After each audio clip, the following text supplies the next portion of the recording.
Welcome to Dunsmore Moving Dirt. We're out here, we're doing some raking. Got moved up here.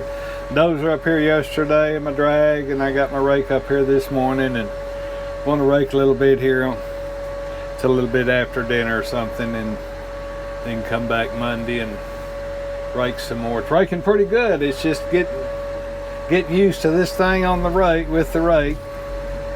It's a little touchy on the controls, but I did take it out of eco mode. That was just a little bit too much. It's bogging down too much, and then it'd rev up, so I figured it probably wouldn't rake, because you got this thing stuck in the ground all the time, whether you got brushed with it or not. So I've got it on full power, in other words. So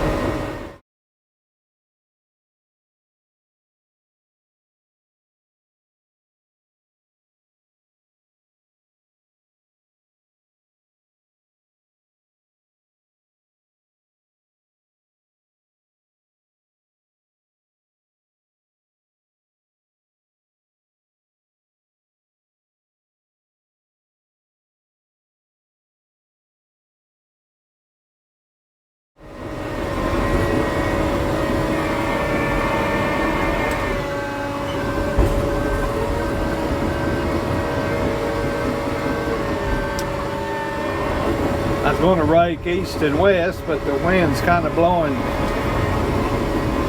out the southeast, so I decided to rake it kind of at an angle, and that way I wouldn't be pushing into the wind. I'd have a little bit of a crosswind.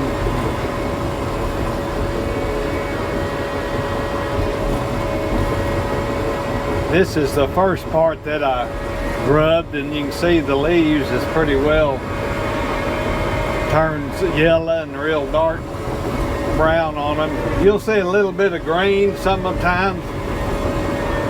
If you've got one little piece of root stuck in the ground, that'll be enough to keep that tree a little green, but as soon as I hit it with the rake, it pulls it out of the ground. So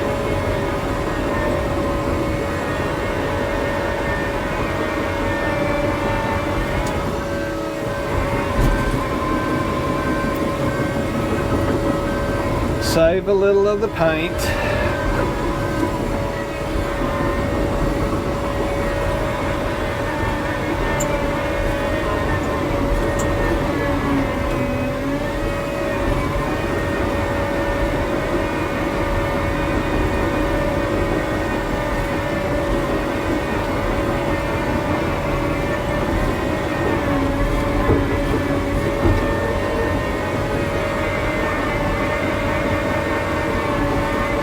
Like I said on the last video, I always put everything in a windrow first, and then I'll pile the windrows. So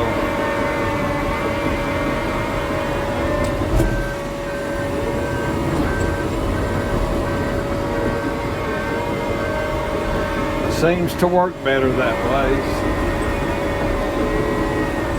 and you don't have to twist around so much. You just go all the way across your land as you're windrowing it, then you don't really turn around till you get to the other side of what you're raking.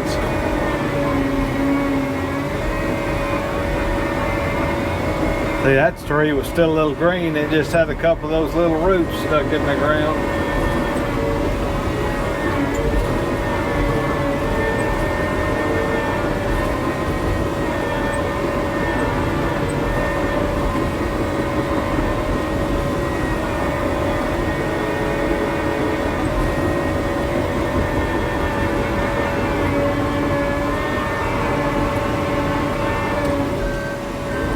I know the audio's better if you've got your microphone working, even though I'm pretty close to the cameras. When I first put it in the cab last week when I was grubbing, I didn't have my wire hooked up right, so it's just going off the sound that the camera picked up, and you can sure tell the difference when you have your mic hooked up. So I'll try to remember to do that. I like where the position of the camera is in the cab, because you can kind of see what I'm doing, plus see what's in front. It's got two little hooks up in the corner of the cab, I guess, to put your hat on or hang something. So I hung a camera. And it's not really fitting on there very tight, but man, that GoPro camera takes a lot of the movement out of that. However they do that stuff. I guess that's why it's an action camera. So one day I had it on the door and I opened the door and shut it, and that camera never shook. If you didn't know I was shutting the door, it never shook once when I shut that door. It's hard to believe.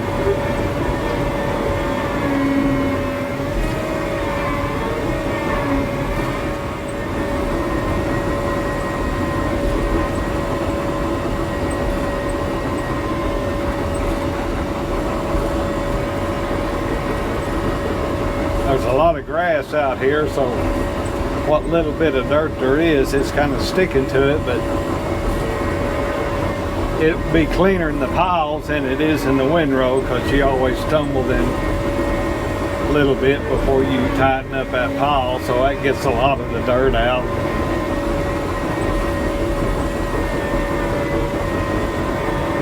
I won't windrow it till I get it, pile it till I get it all windrowed.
Sometimes them trees start to raise the front of your rake up, so you gotta back up and get back underneath them. They start building up in them teeth.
for watching Does More Moving Dirt. I've got some video earlier of when I was pulling the beam over this. I've got it grubbed, raked, and I was finished raking and it started raining, so I had to let it dry. And it was dry on top, but some of them deep holes had little mud in there, so I may just touch up a little bit around them piles in the morning. But other than that, I'm going to start loading my rake up in the morning, and got everything else grubbed. And where I really tore up the ground is where it was, I had to watch when I go to turn, because I'd start to turn and that drag was loading up pretty good. And of course, when you turn a bulldozer and when you're under a load, which is what you usually don't want to do, one track slows down, the other one's doing all the pulling, and if it's a little bit soft ground, well, it'll just go down and you'll sit there and spin. So I tried to go as straight as I could and angle it before I tried to turn. But I mean, it drug good. It was just turning around because that drag was really loading up with dirt. And but if the wind's not blowing real bad in the morning, I'll get a drone shot of everything. And like I say, I just like a little bit of touching up around some of them piles. I thought I'd drag what I could and then let it dry. It's been drying today, and in the morning I can probably run over it about an hour's worth and it'll shape it up a little bit better. But anyway, that's about everything we got here. I got all this drug on the other side. The window's so dirty you probably can't see it. Got all this on the other side drug. I'll show you that on the way out. Just about to get this little old job done. It's had a tremendous amount of rain since I raked it. Matter of fact, I just went out of town for about a week, let it dry up. It's too wet to go anywhere else anyway, so I just gonna let it dry up and come back. It's hot and dry now, so got a little chance of rain a couple of weeks, about 2 weeks down the road. So I didn't want it to rain again. The more it rains on it, the more that ground gets set up and it don't drag as good as it does if you drag it just right after you rake it. But sometimes it rains on it and you can't help it, so that's when it really drags good. But it leveled up real good. Piles are pretty clean and everything, so I'm satisfied with it. So anyway, we'll let y'all see some of that when we finish up tomorrow, while we're loading up the rake, see what we get into next. Thanks for watching. Bye.